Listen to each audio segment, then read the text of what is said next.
नमस्कार मेरे friends, welcome back FSc job section fire safety class. दोस्तों मैं रणवीर सिंह और देखिए मैं गया हूं फिर एक अपडेट के साथ। देखिए अपडेट ये है कि कई सारे अभ्यर्थी ये पूछ रहे थे कि देखिए अभी जो नया नियम आया है वो पुरानी भर्तियों पर लागू होगा या नहीं होगा, ये सबसे बड़ा सवाल है। और फिलहाल देखिए जो एग्जाम होने जा रहा है 29 जनवरी को फायरमैन और सहायक अग्निशमन अधिकारी का, उस संबंधित एग्जाम से जितने भी अभ्यर्थी हैं उन्होंने भी कई सारे सवाल पूछे कि ये नियम हम पर भी लागू होगा या नहीं होगा।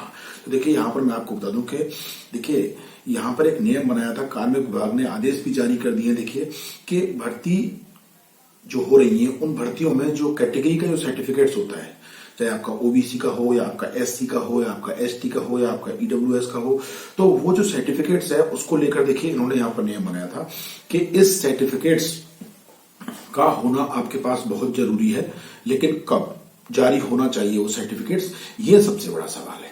तो देखिए उनका कहने का मतलब ये है कि जब भर्ती विज्ञापन जब निकलता है और उसकी तारीख जब क्लोज होती है तो उस तारीख क्लोज होने से पहले पहले वो आपका कास्ट सर्टिफिकेट्स कैटेगरी वाइज जो भी है वो आपका जारी हो जाना चाहिए।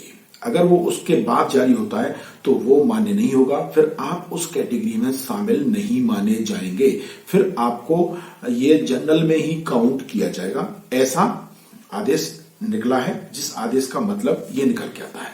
तो देखिए इस पूरी खबर का मैं विश्लेषण जो करने जा रहा हूं उसमें मैं आपको बता दूं कि फायरमैन से संबंधित जितने भी अभ्यर्थी हैं या और भी भर्तियां जो लगातार चल रही हैं, जिनके अभी विज्ञापन आ चुके हैं, परीक्षा की तिथि आ चुकी है, विज्ञापन पहले ही जारी हो चुका है, तो उसके लिए ये नियम लागू नहीं होगा। नई भर्तियों में ये नियम आवेदन की अंतिम तिथि से पहले आपको बनवाना होगा।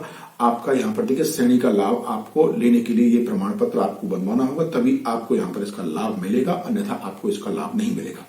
तो फायरमैन का जो एग्जाम होने जा रहा है 29 को, फायरमैन के जितने भी अभ्यर्थी हैं वो निसंकोच होकर निडर होकर एग्जाम दें, क्योंकि उन पर ये नियम लागू नहीं होता है, क्योंकि फायरमैन का जो विज्ञापन है वो पहले आ चुका था। हाँ, अगर देखना यह है कि अभी जैसे कि सूचना मिल रही है कि वनपाल और वनरक्षक का संशोधित विज्ञापन अगर जारी होता है तो उसके अंदर अगर ये चीज आती है, ये नियम उस पर लागू होता है, उस संशोधित विज्ञापन में अगर कोई टिप्पणी की जाती है तो उसमें आपके लिए यह है कि संशोधित विज्ञापन से पहले पहले आपके पास होना चाहिए, और उसके बाद आप जारी कराएंगे तो वो मान्य नहीं होगा।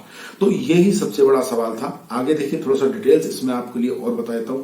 तो देखिए यहां पर सबसे बड़ी बात यह है कि देखिए भर्तियों में आपकी अनुसूचित जाति, अनुसूचित जनजाति, पिछड़ा वर्ग, अति पिछड़ा वर्ग, आर्थिक रूप से पिछड़ा वर्ग, ठीक है, अभ्यर्थियों की पात्रता का मूल्यांकन आवेदन की अंतिम तिथि तक जारी प्रमाण पत्र के आधार पर ही किया जाएगा। देखिए ऐसा यहाँ पर जो दिया गया है।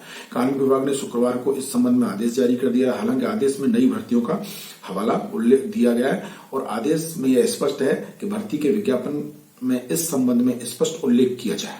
जब विज्ञापन में उल्लेख किया जाएगा, जैसा कि मैं भी बता रहा था कि रिविज्ञप्ति आएगी या संशोधित विज्ञप्ति आएगी तो उसमें इसका उल्लेख होगा, ठीक है।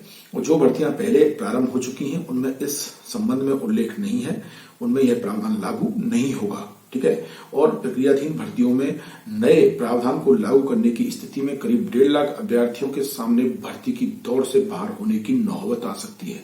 प्रक्रियाधीन में अगर संशोधित विज्ञप्ति जारी होती है तो देखिए इस कारण अभ्यर्थी इस प्रावधान को प्रक्रियाधीन भर्तियों में लागू नहीं करने की मांग कर रहे हैं, ठीक है। यहाँ पर देखिए दैनिक भास्कर ने भी कुछ कहा था।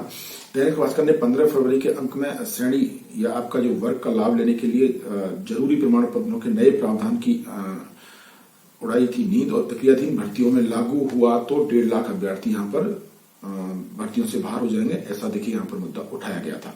तो देखिए यहाँ पर मैं आपको फिर एक बार क्लियर कर दूं कि जो भर्तियां अभी चल रही हैं उनमें लागू नहीं होगा, क्योंकि उनका विज्ञापन पहले जारी हो चुका है।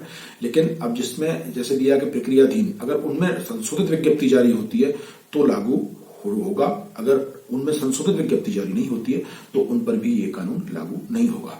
सामाजिक न्याय अधिकारिता विभाग की ओर से देखिए मुख्यमंत्री ने यहाँ पर अनुप्रीत कोचिंग योजना अंतर्गत जारी प्रोविजनल मेरिट सूची में पिछड़ा वर्ग, अति पिछड़ा वर्ग और इन वांछित संशोधन करने के लिए जारी किया था। मेरिट सूची के संबंध में देखिए 23 जनवरी तक आपत्ति दर्ज करवा सकते हैं। सामाजिक न्याय अधिकारिता विभाग में सचिव अंतर्गत जिलेवार वर्गवार परीक्षा व लक्ष्य, इस तरह से देखिए यहाँ पर ये जो पिछड़ा वर्ग है यहाँ पे भी देखिए ये जारी किया गया। तो प्रोविजनल मेरिट पर आपत्ति दर्ज कराने का देखिए इसमें दिया गया था। तो यहाँ पर क्लियर ये है कि फायरमैन भर्ती हो या आपकी और भी जितनी भी भर्तियां आपकी चल रही हैं, जो लंबित भर्ती हैं, जिनके विज्ञापन जारी हो चुके, वो निश्चिंत रहें, मस्त रहें, उन पर यह कानून लागू नहीं होगा। लेकिन नया विज्ञापन जारी होगा तो विज्ञापन के अंदर इस कानून का उल्लेख होना चाहिए। जब कानून का उल्लेख विज्ञापन में होगा तो उस पर ये स्वतः ही लागू हो जाएगा। जब आप विज्ञापन को, इसलिए मैं आपसे बार बार कहता हूं कि विज्ञापन को कई बार पढ़ना चाहिए। संदेश को जिन तक शेयर करें। इस पूरे विश्लेषण में इतना ही। फिर आता हूं भर्ती विज्ञापन के साथ, भर्ती से संबंधित विश्लेषण के साथ या कोई नई खबर के साथ। जय हिंद, जय भारत, वंदे मातरम।